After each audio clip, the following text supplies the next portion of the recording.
can get it. So let's press the recording on. Good. So the world is changing exponentially, and as technology may threaten to replace repetitive tasks or replicate human activities, critical thinking skills are still needed, which we are lucky about.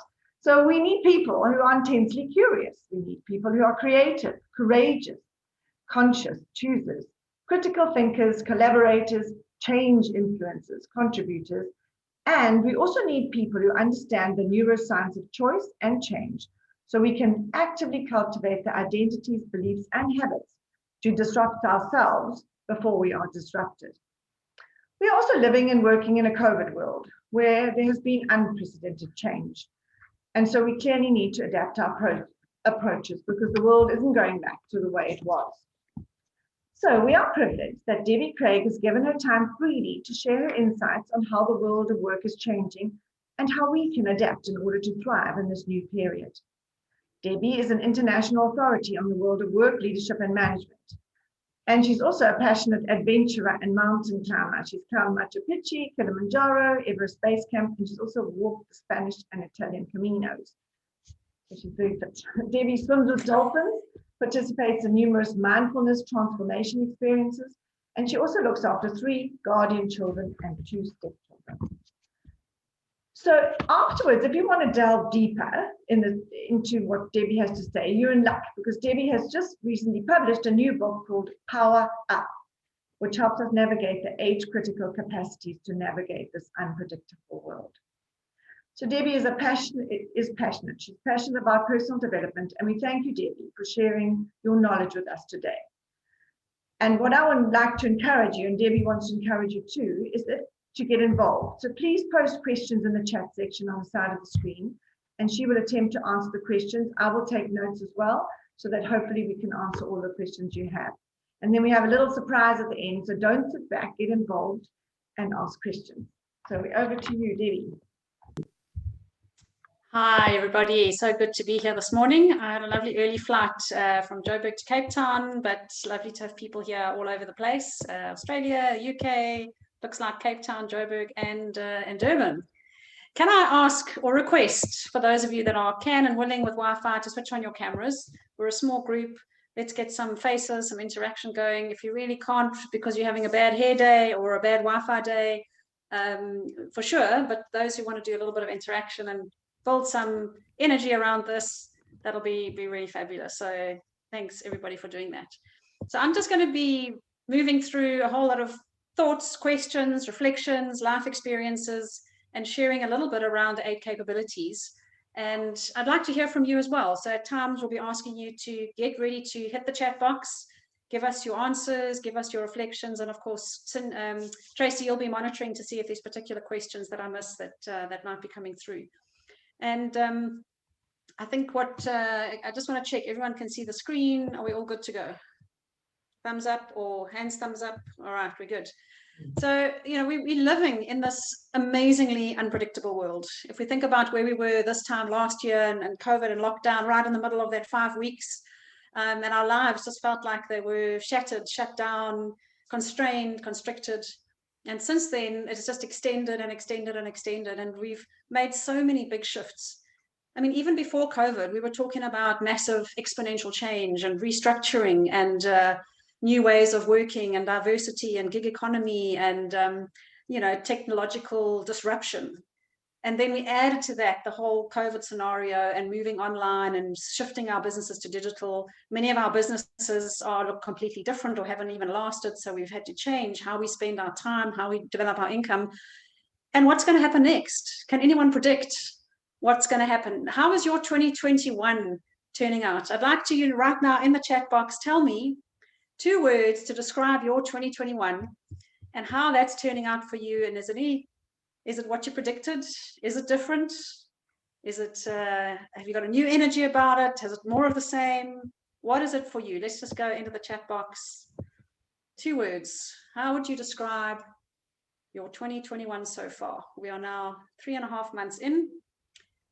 Mine started off completely different to what I expected. My business has started to take off internationally on the one hand, which is really, really awesome. And on the other hand, my marriage is in a state of flux, as we have not navigated lockdown in the way that we thought we might. So there's, there's the ups on the one side and the sort of really crazy stuff on the other side, all trying to navigate. But it's nice to see that some of you are looking hopeful, expectant, some of you too busy, some of you optimistic. Anyone feeling even more uncertain, more stressed? How many of you feel sort of an underlying, almost unconscious state of readiness, state of flux, state of preparedness, which is impacting your energy levels and impacting how we view the world? Anyone feeling like that? I know that I am realizing that even though consciously I've built a whole lot of skills to cope and to look for the positive and to be optimistic, there's this very human part of me that's going, this is crazy, this is uncertain, this is unpredictable, and my stress response and my amygdala is firing at times, even that I can't control, using just my conscious mind. So we need to be very aware of our energy as we go through this period of time, right? And some days, anyone feel like this? I call it a never-ending obstacle course with no end in sight, no route map, no idea where your colleagues and your team and the future looks like, and you're chewing through the mud. But there's a part of you also that just wants to keep going, because going back is not an option, sinking into the mud is not an option, so you just keep on going. Can anyone relate to that? Hands up, the digital or other, hands up. Some days, right? But can anyone relate to other days where, we suddenly feel that we are flying high, that we are, making the pivot, making the adjustment, and realizing that maybe we are even more resilient than we thought we were, and that we've discovered new potential and new ways of thinking about ourselves, about the world, and about opportunities, going from local to global, going from driving in the traffic for face-to-face meetings and facilitation to sort of, oh, click, we're on Zoom and we can have the conversation, meeting people all over the world and coming up with different connections and collaborations. So, I mean, life for me is that paradox. And how are we navigating those good days? How are we navigating those not so good days? And sometimes not days, sometimes it can be weeks and months on end. But as we move through these different parts of our lives, what are those future skills required? And there are so many studies that have been done pre-COVID and now even during COVID that talk about a few critical things, whether it is the Future Institute of the Future, whether it's Korn Ferry, Harvard, Deloitte and EY, all the different consulting research houses. They've all sort of concurred pre-COVID to get us relevant, resilient, and ready. That digital skills, I think, is up there as we move to more and more and more of our work pre-COVID, and now even more so COVID, becoming digitally savvy. And digitally savvy is not just the technology anymore and choosing the right technology and adapting fast to new apps, new systems, new processes. We're now going through a big digitization process with our business. We've discovered this magical first world software for third world prices. We have yet to see whether that lives up to its potential. It's called Zoho One, and we're trying to digitize our CRM and our social media and our books and our, integrate them all. So I'm looking forward to that, but it takes a hell of a lot of energy to get with these new systems. But it's also adapting to remote work, to leading a remote team, to building trust and engagement and new relationships just online, and figuring out that all the data that's flooding our systems and flooding our awareness, what do we choose out of all of that data to make sense and meaning and be able to then make choices going forward? Just that huge amount of data interpretation that we need to make. So that is accelerated through this last 18 months. Then we have the cognitive skills. I think that has been there for many years, the ability to think critically, solve problems, be creative, be innovative. But what we've discovered over the last period of time is that the need to do scenario planning in your own life, for your family, for your business, has become a critical skill, and the ability to look at multiple scenarios and complexities that impact multiple people, systems, customers, processes, and from there be able to chart a roadmap with options forward and then inspire others with a story to be able to do the same. So once again, it's a shift in how you apply your critical thinking to strategic options and scenarios.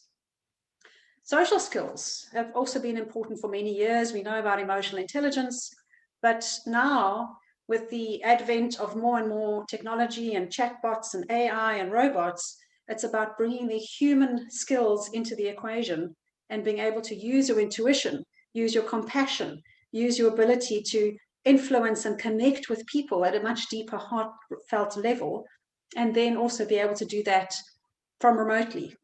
I mean, so many of our customers, I think about our Middle East customer, we've been working with them now for about just over a year, and they're big distribution companies with multiple products. I think in Pakistan, they've got about 36 distribution areas, parts of the country, and their salespeople were used to going out and drinking tea with their retailers so that they could build a relationship. So how do you shift from tea drinking and driving and making face-to-face contact in a culture that's very much around the relationship? How do you create a sense of warmth and trust and credibility if you can't do that anymore? Now you need to build not just the existing one and nurture those, but how do you now expand and grow your business through finding ways to engage differently and then manage conflict? How many of you have had more or different situations because of the online where conflict or misunderstandings have raised their heads? Anybody? Okay. I think in our team, you know, if you're not doing the face-to-face, if we find it at least once every 2 weeks, that if we don't sort of see each other and have more of a face-to-face situation, there ends up being things take longer, things take slower, and we struggle to make sure that everything goes beautifully. And then I think we all have had to dig very deep for resilience and find that sense of growth mindset, failing and getting it wrong and figuring it out and working with our customers to do that and adapting to the stress, both conscious and unconscious stress, and being able to manage our energy and manage our well-being and manage our mental health.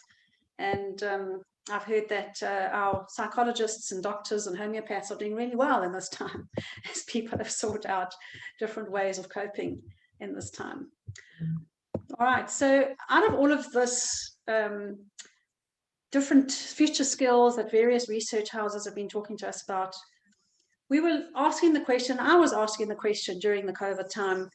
You know, initially I started with a huge energy and, you know, being the type 7 and high energy extrovert type of person. I was like, okay, let me run webinars for people. Let me put myself out there. Let me get my clients onboarded. Let's learn together. And every 2 weeks I threw another app or another digital platform at my team, showing my poor team, and they were like reeling, like, okay, Mural this week, we're running our meeting on Mural, like 2 weeks time. Okay, now we're going to be running our meeting on something else. And now next week, you're going to make a video from a photo album. And, you know, just really pushing the envelope. But once those 5 weeks finished and then the next 3 months finished, I started finding myself being stuck in one place in one space, which is really difficult for my kind of personality that loves travel, that loves wine, that loves hugging, that loves to connect with people. All of a sudden I ran out of energy and I had to dig deep and say, well, what is this time and the space actually going to be about for me? And that's when I decided to finish a book that I'd started probably around 18 months before that, and had kind of gone into a bit of a dead space, and said, if I can get out of this time, whatever this time is, having something that I can help others and share with others and have something that I feel I've achieved, then that's what I'm going to be doing. And so out of all of these skills and research and writing and rewriting, because unfortunately, when you write a book pre a massive global event, you come at it with a particular angle, right? But now all of a sudden there was a whole bit of new information. All right, so we came up with these 8 capabilities. Now I say we because I was at the time working with a colleague of mine, Armand Phillips, and we sort of did the characters together, and then life also happened to him. His dad died and he went off to Papua New Guinea for a project and fell in love, and all kinds of stuff happened. So he pulled out of the writing, but he's very much part of this original thinking. Now, can you imagine a world where we've got people that are intensely curious, not just about the world and things and research, but about themselves and about the people they're interacting with, about their customers, and really seeking to understand? And at the same time, if we can be creative in the way that we work those relationships, work those income generating opportunities, and come up with creative solutions to a changing world where things aren't working the same as they used to. And then have that courage to really navigate that change and have the courage to take those leaps that might not work out and know that you're going to bounce back and focus then our energy and attention in a conscious manner and do the right thing and make the best decisions we can in the moment and adjust as we go. Use our critical thinking to change direction or pivot where we need to, and then collaborate with others. Bring the best strengths of those who've got skills that will need to complement yours, and then be able to find something to contribute, whether it's at home, in your team, at work, in your community. So that is my vision, is to be able to empower, inspire, motivate, enable people to be the master of themselves as opposed to the victim or the self-saboteur, and build these capabilities. And that's the whole nature of the book that we've been going to. Now the big but, right? So what's the big but? Easy, right? To build courage. Easy to build collaboration, hey? Easy to just be conscious about how we spend our time and our energy. But in real life, learning and change is hard. Who finds that we've tried different habits and lose weight, especially during COVID? The lockdown layers have haunted me. Do exercise, start learning to say no, start learning to be kinder, started to stop the self-criticism, starting to be more disciplined around what I put my attention to, how I manage my social media and digital detox. Those things, changing behavior is hard, right? So if you've had to think about changing that habit or learn a really difficult skill, new technology, new language, or achieve a really challenging goal, what does it take? Can anyone tell me now in the chat box, what does it take? What does it take to change a really bad habit, a difficult skill, or a challenging goal? So we've got here conditions for success. Need to be in there. There's a mindset, a belief. All right. Leaving the comfort zone. So we need to be able to move into that sense of vulnerability, right? We need to give things up. And if we give things up, we need to understand the payoff that we had versus what the benefits were that we were getting, right? And Sean says emotional intelligence. So all of these are going to be important. Curiosity, discipline. But I'm going to go one layer deeper now. So yes, these are all true and they're all important. But how do we leave the comfort zone? How do we give things up? How do we build our emotional intelligence and our dedication? What does that take? And if we look at different organizations, there's a sense of readiness or not readiness. So a couple of questions now in the chat box, please. What percentage of businesses in the research that has been done have or will have skills gap in the near future? Just put a percentage in the chat box. Percentage of businesses that have or will have skills gaps. All right, we're on the lower side, I see. Would you like to know the real answer? All right, this was a study that was done over many executives last year, 87%. All right, so you got close, some of you, but we're still on the lower side. So I think, Kerwin, you're the closest at 75%. And how many of these executives and these leaders actually know how to close this gap in their organizations? Plus, minus. They think they know how to close the gap. How many? Just put a percentage in the chat box.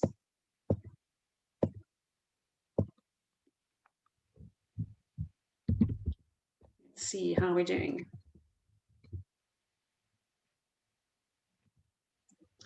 Tracey, you are the closest for this one, I think, so far. But it's less than 50%. So somewhere between 30 and 50% feel like they actually know how to close the gap. And now for the clincher, how many of them, or how many of leaders are ready to lead in this unpredictable world based on a set of capabilities and competencies that are necessary to navigate this new world, this exponential change world, disruptive world? What percentage of leaders do you think are ready? So put another percentage in there.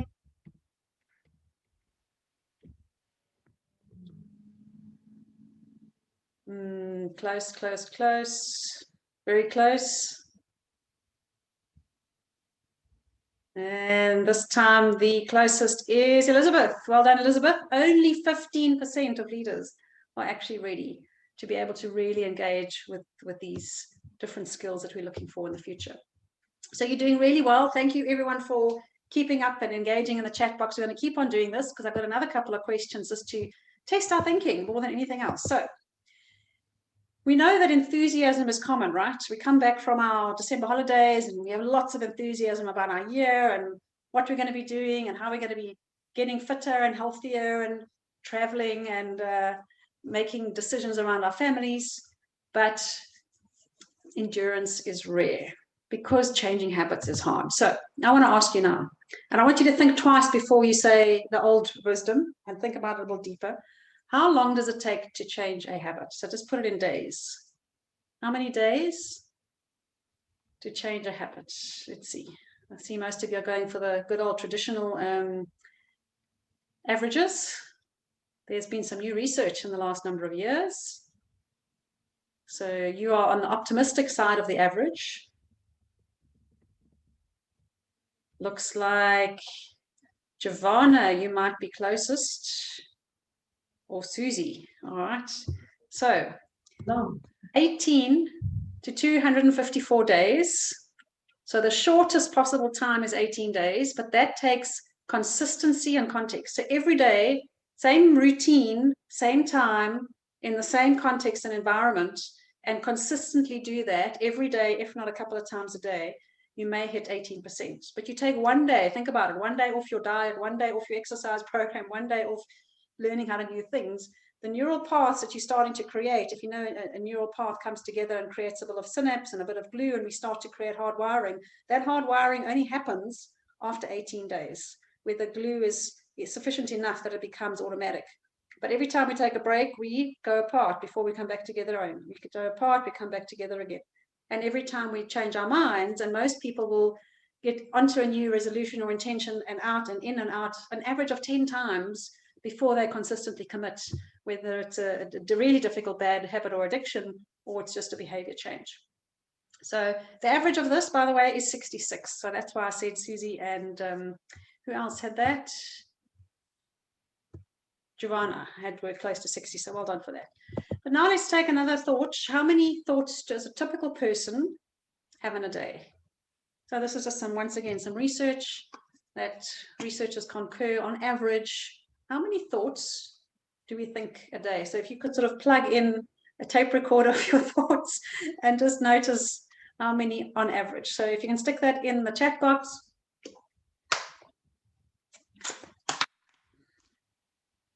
And once again, we're going for the average because you obviously get your hyperactive, very busy brains, and then you get those chilled characters. So this is per day, right? Not per hour. So you might want to up it, some of you. Right, this is really interesting. We've got from 1,000 to 1.5 million. Wow, Elizabeth, you really are. Maybe is this your own mind you're thinking of, or someone you know? It's obviously very busy. Okay, so the average here is 60 to 70,000 thoughts per day. So who was closest? No one. Don't think anyone was as close as that. So out of these 60 to 70,000 thoughts a day, obviously you can go upward to 100,000 and down a little bit. How many of these thoughts are going to be the same today as yesterday? So think about it. You were thinking in a particular manner, thinking, acting, feeling yesterday. How much of that do we bring into today and take into tomorrow and take into the next day and just basically repeat our programming day in, day out, day in, day out? So let's see, we're looking at about 60, 80, 60, 25. Let's see. I've got a real good range here, 10%, 85, sure, a real range. But most of you are on the higher side, which is correct, but no one as high as 90% the same. In fact, Dr. Joe Dispenza, a leading neuroscientist that I've studied with, actually talking about 95%. And that is because most of us are not completely, we spend our lives in a conditioned response to our environment and to the data we're taking in, because our brains are very lazy and they're resource intensive. So they try to decrease the amount of thinking required to make decisions and actions. So they automate anything that starts becoming reasonably predictable or reasonably common, we automate that. So only if we can totally increase our level of conscious awareness and what we call metacognition, watching ourselves, observing ourselves, can we decrease that and start making conscious choices around our natural habits and behaviors, as opposed to just in automatic. Quite scary, that, right? So if we want to change, what's our window of change? Depending on how conscious you are. So the average person, 10%, but obviously if you can increase your mindfulness, you can increase your conscious choice and your ability to actually change. The last question on this one is, of those thoughts, how many of them are more positive or negative out of that 60 to 70,000 thoughts? So I want you to write this in the negative, might be a bit of a hint. How many of your thoughts are more negative than positive? You can stick that. Let's see who can get closest now in the chat box.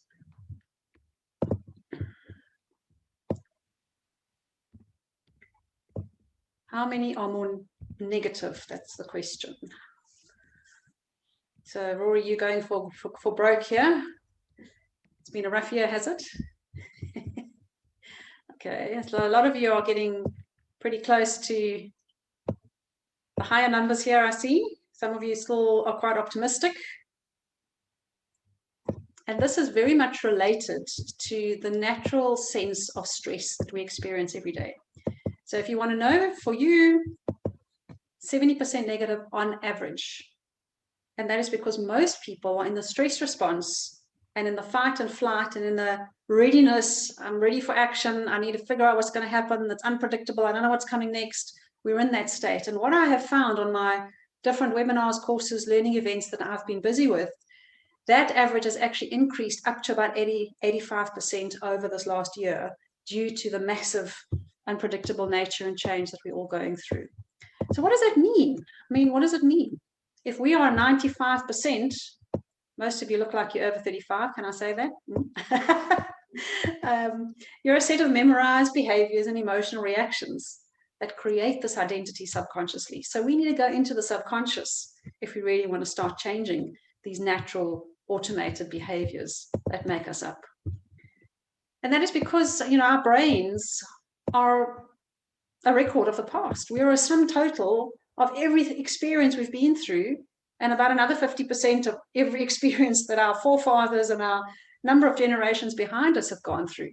And we're hardwired for comfort and safety. So as soon as we get an event that impacts our level of comfort and safety, we go into that stress response. We are triggered to react. And that can be an external event, lockdown. It can be customers canceling contracts. It can be someone criticizing us. It can be a whole bunch of things that trigger our stress response.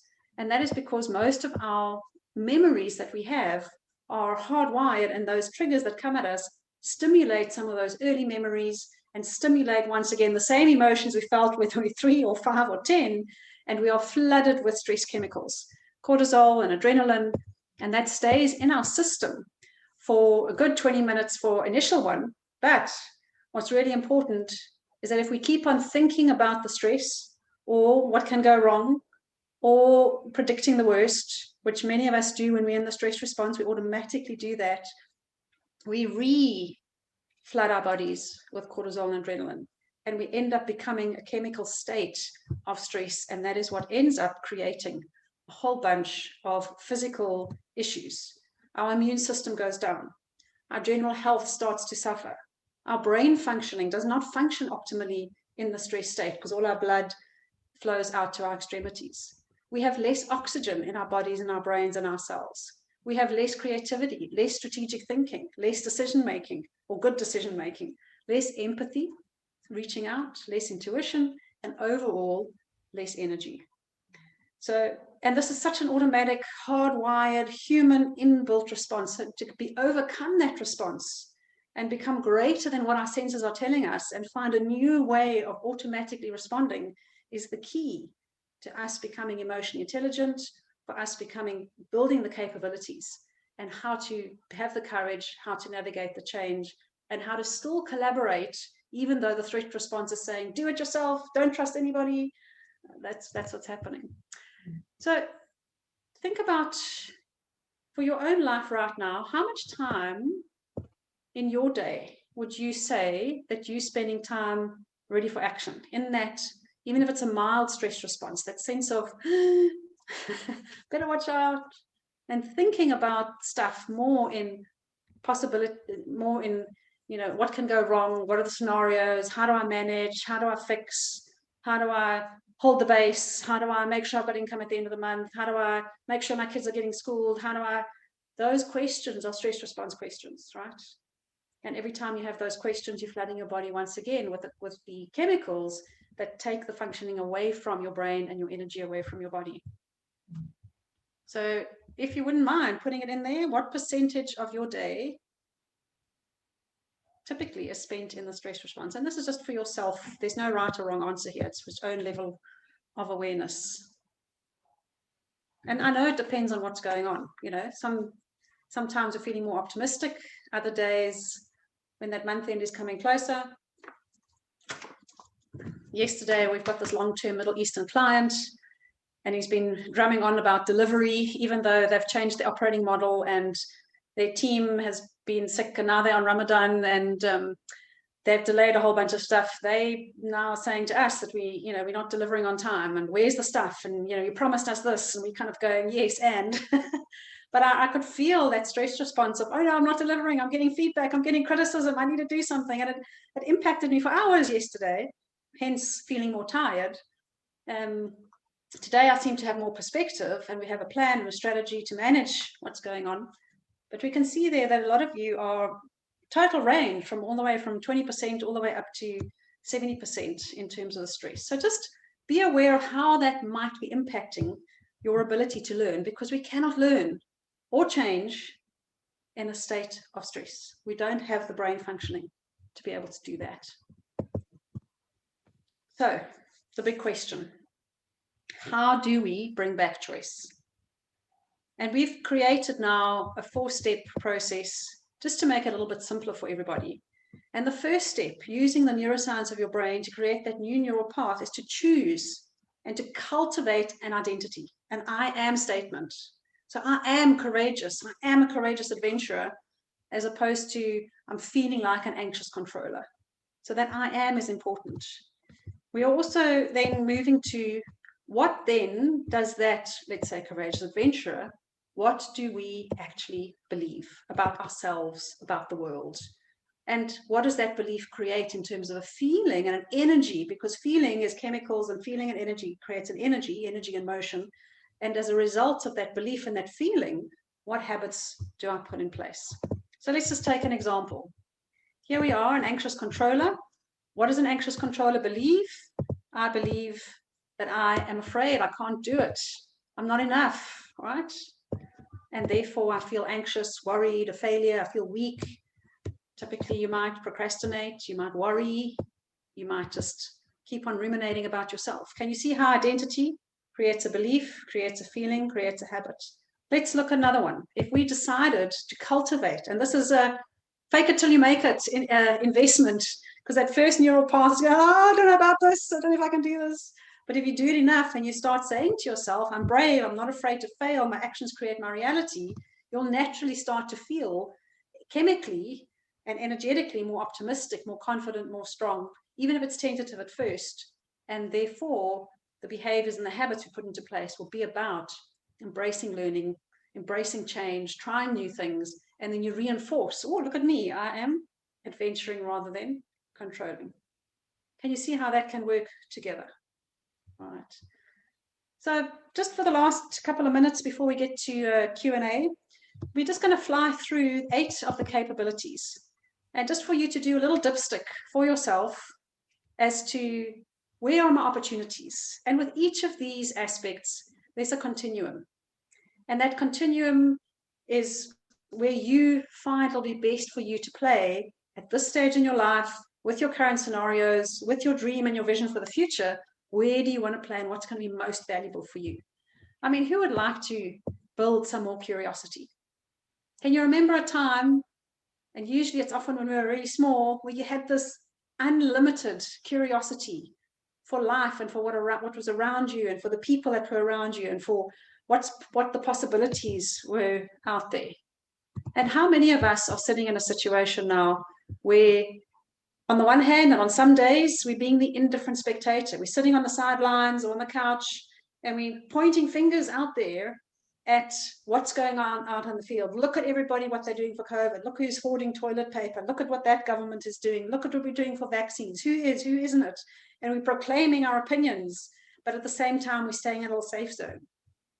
What if we could step out of there and be that curious explorer and explore options, test them out, engage with different characters, different people, and be curious and ask curious questions? Do you know that our level of curiosity decreases the longer we are in a relationship, a job, a business, an industry? And that just goes down and down and down. So how do we reinvent? And I think that, as I spoke a little bit earlier, that's part of my current impasse in my long-term marriage relationship, is that both of us, I think, have lost curiosity for who we have become or are becoming, as opposed to assumed over 14 years that this is it. And so we needed to go through a period of reinventing, and I need to jump a lot more into my curious explorer in this aspect of my life, both internally, who am I and what do I want and what are my preferences right now, and do I want to re-engage in this, or is it now moving into something different? And how do I imagine those possibilities in a time where emotionally it is very challenging for me? How do I be creative? Sorry, Roy, do you want that picture? I can send you these, and they're all in the book if you want. And at the same time, how do we be creative around our challenges, right? Whether it's our work and income challenges, that things just aren't working the way they used to, relationship challenges, stuff in our team that might be going wrong during this time, how to be creative around the solutions I take to my clients now that are coming up different, and think differently. So your dipstick is to have a look at how are you being a cautious dreamer and having lots and lots of wonderful ideas in your head and dreaming about them and thinking about them and maybe even jotting down some pictures in your journal. And yet we haven't put that into the public domain or into a space that actually contributes, because we're still resisting the possibility of failing. We're still wanting to follow others and maybe not put our uniqueness into the world, or we just prefer, and it's safer to stay in dream world. So fabulous people with wonderful ideas, but how do we actually take that into a value creation that contributes to others? On the opposite side of that continuum, we have the possibility connector, that person that is full of ideas, but is not afraid to put them down and authentically express who they are through their ideas, but also then connect with other people, with other trends, with other industries, to think differently, how we can combine all of these things together. And then how do we have the courage to be vulnerable?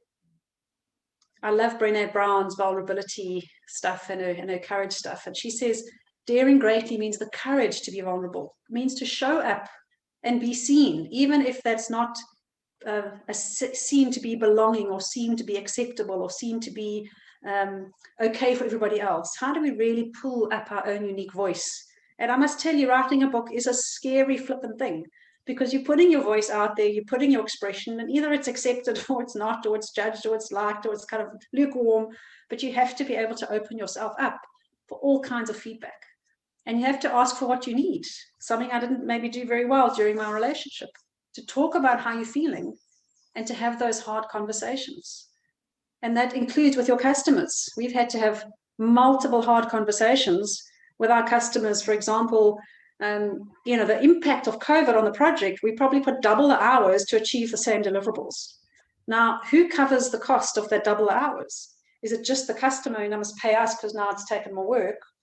Or if we're contracting together, we both impact. So is it a 50-50? Or could we have done things quicker, better, faster, some other way? So we've had to have many of those hard conversations, including the one that came up yesterday, and take ownership for the stuff that we have to take ownership for, right?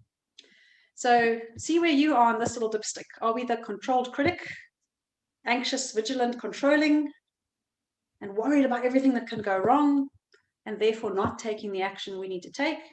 Or are you the courageous adventurer, that you're going to get to the top and you're going to fall over, get bruised, have a few scrapes in the knees, get some difficult times where you're not going to finish stuff, but we stay optimistic, we stay resilient, and we stay adventuring.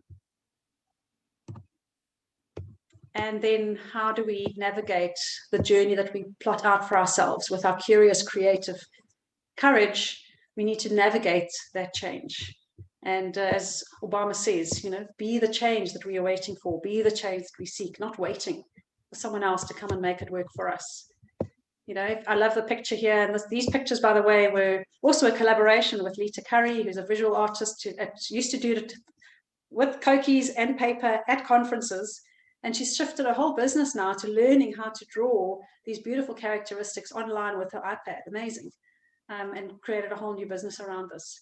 But have a look at that red character on the left. Are you the person that's putting down the anchor to saying, oh, I think I know what's going on here. I'm safer here. Let's not go out where the rocks are. We don't know what's going to happen. Let's just stay safe.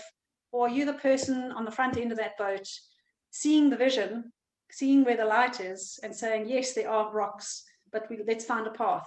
Let's navigate through this maze, and let's influence others to come with us on that journey, as opposed to staying where we were.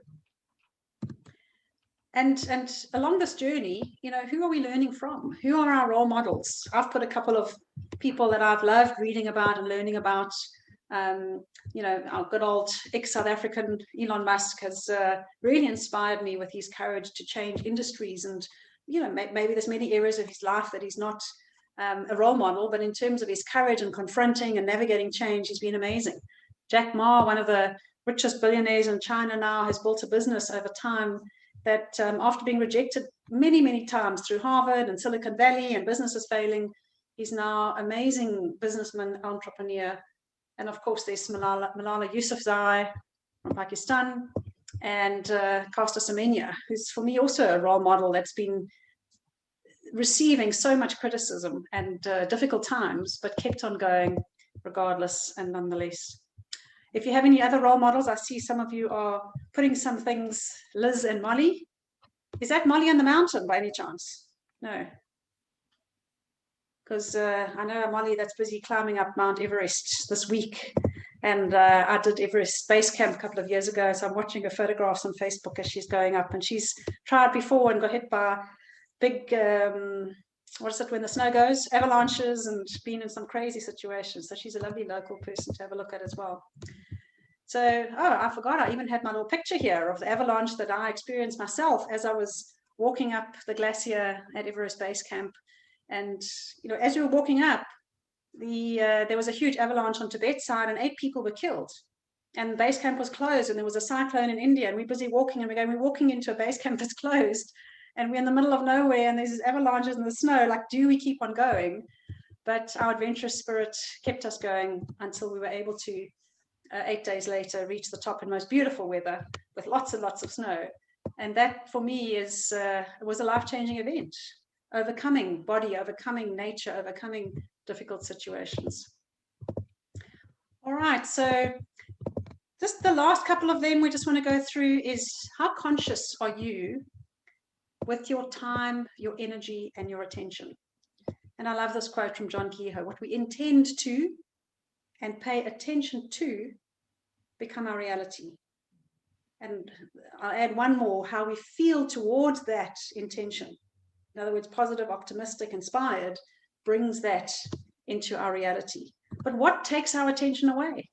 How many of us are the distracted operator that are just like, our energy is like just dispersed and distracted by too many things and, keeping too many balls in the air, versus the wise discerner, where we are consciously creating our vision, our path to get there, our roadmap, we're making good decisions, we're focused, and we are very organized and efficient with our time and our energy. And then, of course, our critical thinker. Are we able to really give time to quality thinking? And are we able to make meaning out of the noise for ourselves, but also for others, and give them a sense of what are those next big steps, or what is the bigger picture? As opposed to, and I put my hand up here many times, being that impatient, expedient, linear thinker that makes big assumptions very quickly. And often complicates things for people, because I just put too much stuff and noise in the space. So how are we just being default and automatic versus really consciously creating meaning for ourselves and for others. And then, of course, can we and do we collaborate with a real trust-building intent, being that trust cultivator? I love this little proverb, right? If you want to go fast, go alone. If you want to go far, go together. And are we the independent competitor and competing with ego and limited resources and sensitive to criticism? Or are we that person that cultivates trust, includes people, and is trusted to come to be the person that someone can come to and resolve issues and build for the future? And finally, how do we find our own contribution to the world? And this picture of this teacup, I think, we all, I believe, have an intent to want to contribute and make a difference. And it's a matter of finding out where or how that is and having the confidence that what we have is worthwhile to give. But most importantly, is our cup full enough that we've got extra energy to give? Because sometimes in the stress state, we are so sort of just coping. And when we're coping, we're just trying to manage our own world. And we're not taking the time out to rest and renew and recharge, to fill our cup so that then we can give to others, so that we can be accountable and a contributor and a mentor, and ultimately that builder of the future community, as opposed to what we see around us so often is, the good old selfie, me generation that's all about entitlement, consumerism, and status. And sometimes it's hard to recognize that I am sometimes there, and I know I can be for sure. And what is keeping me there versus what is pulling me there, and what is my balance? How do I balance that self-building for who I am with building the next generation as we go? And ultimately, it's around working with your brain so that you have the ability to set the intent and pay attention to that. It is around cultivating that imagination of this future you, this courageous adventurer, this meaning maker, this collaborator, trust cultivator, and then have coherence that what I'm thinking and feeling is aligned. So it's all about thinking and feeling being aligned, and our heart being in the right space with this intention that we're trying to do, not too much anxiety and doubt that prevents us from moving there. And then how do we build that everyday repetition to build those neural paths to create the hardwiring effect? And then be able to watch ourselves and choose every moment more consciously than being in automatic. And then finally, be able to manage that EQ or that refractory period to stay out of trigger and into the calmness by using techniques such as breathing, mindfulness, meditation, yoga, etc. So there's a lot of information in the book. I'd love you to be able to pick up a copy. I'd love you to be able to join one of our programs that we're running. We have a whole lot of fun. Before COVID, we were doing our program before the book was written even, but we had the content. We were running lovely face-to-face stuff, which we haven't been able to do for a long time, but we now are regularly running virtual sessions over 5 sessions to get that done. So ultimately, if you want a new outcome, it's about breaking the habit and that unconscious automatic habits and programs to reinvent your new self.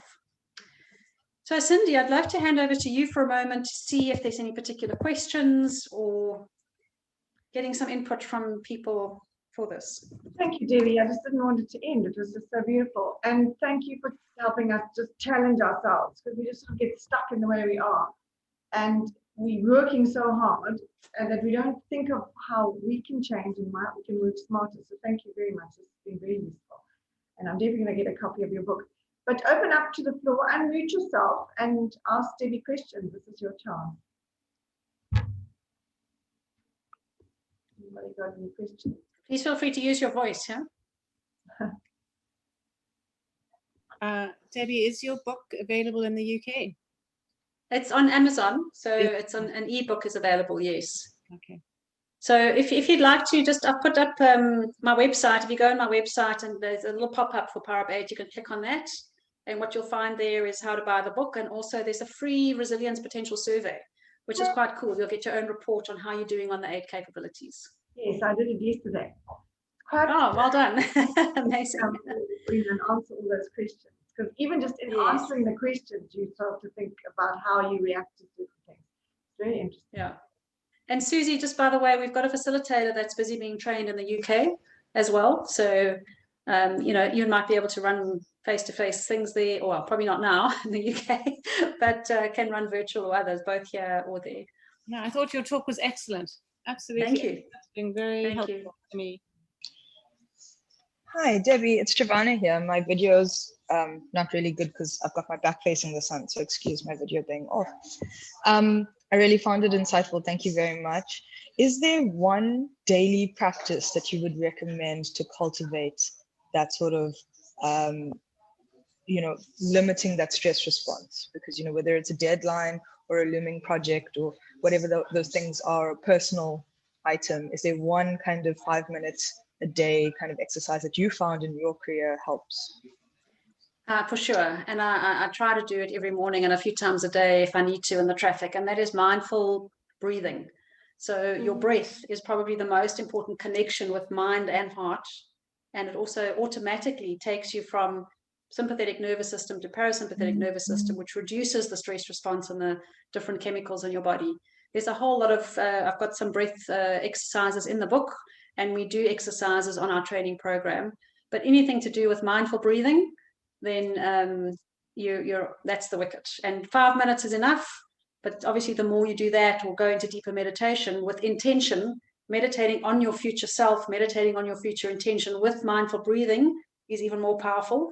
And then cultivating uplifting high energy emotions such as gratitude or joy or freedom, whatever that high energy emotion for you, with that is the magic to actually watching your life unfold in a different way to what it might unfold with a stressed response.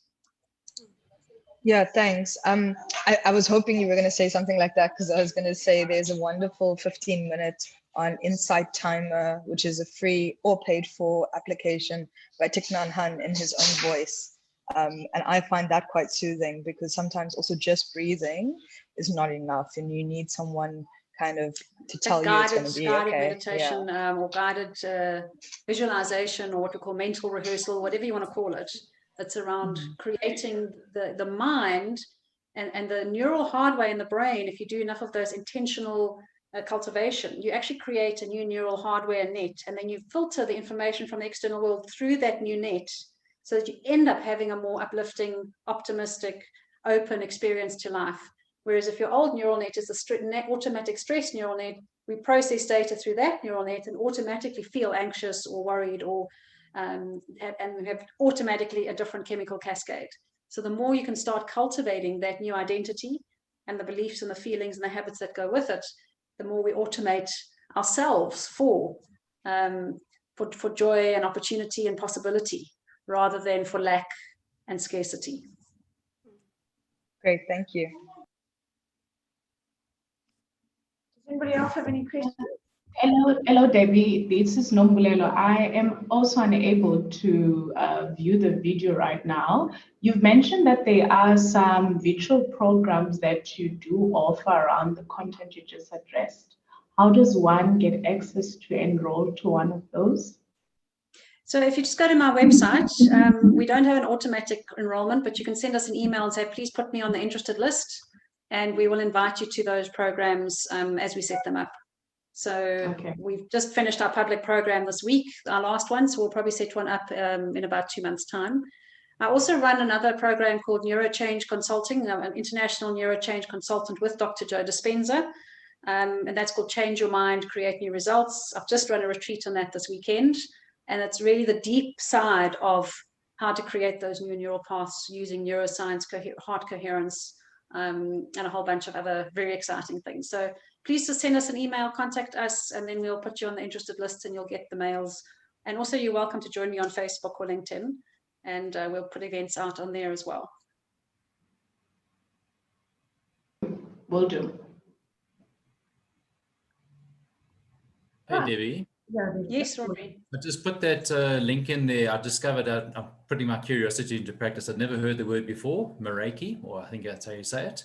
But it's doing it with your full kind of showing up completely holistically and with energy and passion and so on. And it really just summarizes what you've just done today. So thanks very much. Thanks for that resource. Thanks, Rory. Greeker than the Greeks. I like that. Yeah, it's cool. As I say, we know about ikigai from the Japanese and so on, but this is one that I kind of came across this morning. I thought, never heard of that before. So nice. I'll definitely look into that. I'll save the chat box right now. cool. Cool. And this webinar is recorded. So if anybody wants to get a copy of the recording, just email me and I can send it to them. Do we have any more questions before we end off? I'm conscious of everybody's time. No, And don't forget the surprise, Tracey. Yes, I know I've got surprise. So Tracey and Debbie, I just want to say thank you very much. And I think, Debbie, to you, it reinforces a lot that I've been working on in the last year. So I work with a lot of like-minded people like you, and I think that has helped a lot of us get through the last year. And I think the biggest learning always is that there's so much to share, and there's a lot of people out there that are willing to help like you. And I work with Thiru, and I belong to the Reiki Association of South Africa. So there's a huge group of people. So I think what I want to say to everybody is that there's a lot of help out there, and alternative health, as we talk about it, has played a huge role in the last year. I mean, obviously with COVID, you haven't been able to do, again, like hands-on Reiki healing, but we've got a whole group of people that do distance healing. And even that has played a huge role. And I think it's about going back to what you said, every day just doing something for a few minutes. And meditation is different things to different people, but I think you need to find your sweet spot and to get you going. And that is what has got me through the year. And for me, the year was a recalibration of who I am. And what I'm doing. And yes, when I said optimistic, that is me, and I'm trying to be. Obviously, I need to get working at some stage, but it is the optimism that keeps you going. And there's still a lot to be grateful for. And I think the key thing that you hit on is gratitude. And I think if you have that does take us a long way, even in this crazy world that we're living in. So to you and to Tracey, thank you very much for setting this up today. I really enjoyed the session. Pleasure. Thank you. Thank you for your comments, and thank you so much, Debbie. And Debbie's generously giving a book away, and we are going to do it in the ebook format. So we've sent the ebook to somebody. But I just wanted to thank those from Australia. Cedar is from the Middle East. We've got our South African bunch. Thank you, guys. We're always just keen to learn and attend all the wonderful webinars that Pro Talent put out. And I just wanted to give the book to Susie because she's stuck in the UK and has been in lockdown for so long. I don't know if she knows what the outside world looks like. So Susie, thanks for asking for Debbie to where can I find the book? We're going to give it to you. Okay. Oh, straight. That's really lovely. Thank you. And anybody else would like the book, just obviously click onto Debbie's website and keep in touch. Wonderful. Thank you, Debbie. Thank you, everybody. It was really great to be here, and all the best with your navigating unpredictable change. Yeah. Yay. Thank you. Bye, everybody. Thanks, guys. Cheers. Bye. Thank you. Thanks, Debbie. It was really, really great. And it was fab. It was really good. And the Head Start also is a mindfulness program that I've done. Is it Headspace? Headspace. The app, yeah. Calm app is nice. Headspace is nice. There's a number of them growing now. Good. Thanks so much. I'll send you a recording, Debbie, if you want it as well. Yeah, please send me the link to the recording. That'll be great. And then also Susie's details. Good. Thanks. Okay. Thanks. Awesome. Look forward to getting in touch with you all. Bye. Thanks, Trace. Cheers.